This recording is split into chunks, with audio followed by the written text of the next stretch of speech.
When we are confronted by harsh realities in life, or even some small discomforts or inconveniences, our instinctive reaction is to run away in the opposite direction. But we know we can't really escape that suffering, so it's wiser to respond in the way that will hurt us the least, which is going towards what hurts us rather than away from it. We're really so good at avoidance, particularly since the arrival of the internet. That's given us a huge distraction. In fact, we don't ever have to be by ourselves ever again, because our distractions are always at hand. Our suffering, to a large extent, can be boiled down to our inability to spend time alone with ourselves. I can recall a solitary holiday that I found a bit uncomfortable, and I guess if I'd had access to the internet and a smartphone back then, I would have had the internet for company, but would have lost the learning from my uncomfortable restlessness. Nowadays, we really have to make an effort to create boundaries around our impulse to reach for our phones to distract us, because we feel that we're expected to be accountable and in communication at all times. So, we all develop behavior to deal with stress. So if we can't sit alone with our thoughts, we might distract ourselves with food, with alcohol, with technology, or even go shopping online or otherwise. So it's an unconscious drive to change the emotions that we are experiencing. So we are hardwired to our amygdala, which is the barking dog of the brain. It signals danger. So if we can develop the resilience to sit with our emotions or our discomforts, we will come to realize that our emotions are constantly in flux. They're not static, and they will pass.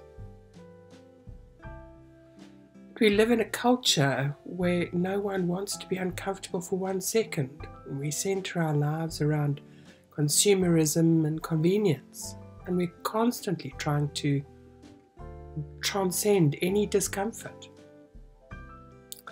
However, deep inside within us, we have a need for discomfort in order to grow. So if it is all about consumerism and comfort, then why do we look for these challenging situations like extreme sport or some new alluring venture work-wise or holiday adventure that pushes us to our limits? Because we're human beings, and the more we are willing to be in discomfort, the more resilient we become and the more alive we feel. So the secret in dealing with our discomfort is exploring it in order to discover what's really there. And when we allow the experience by creating space and acceptance for it, we find that our suffering is not static, but it's composed of many elements, including our attitude towards it. So if we imagine that if we behave, stay positive, play by the rules, and ignore what's on the news, that it won't happen to us. We think suffering is somewhere else. Suffering's everywhere. It's right here with us. We think we need the conditions of our lives to give us what we want, and clearly that doesn't always happen. Yet we seem to always be grasping for those perfect conditions. So if we open to our discomfort in the present moment, we may be able to do something to improve the situation, or maybe not. But we can notice how our attitudes towards the experience are impacting what's happening. And reaction to pain, even to the thought of pain, changes everything, can even increase or decrease suffering. So if we attempt to push away our pain, whether it's physical or emotional, we're likely to find ourselves suffering even more.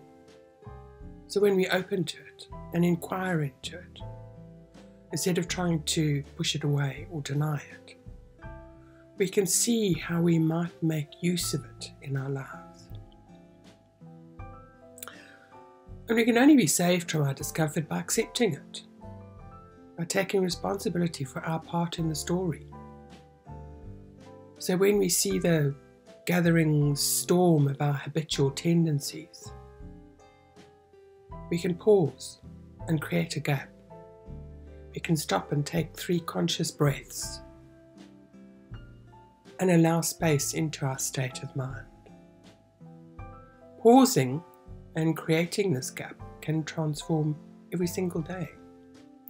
It opens a doorway to find ourselves, a place where we can let our minds relax and drop just for a few breaths into our storyline that we are working so hard to maintain. And if we pause just long enough, we can reconnect with exactly where we are with our experience. So just to wrap up, to create this gap, we can just listen to what we can hear. We can look at our hand resting on our leg, or feel our body sitting on the chair, or if we're standing, just feeling our feet on the ground.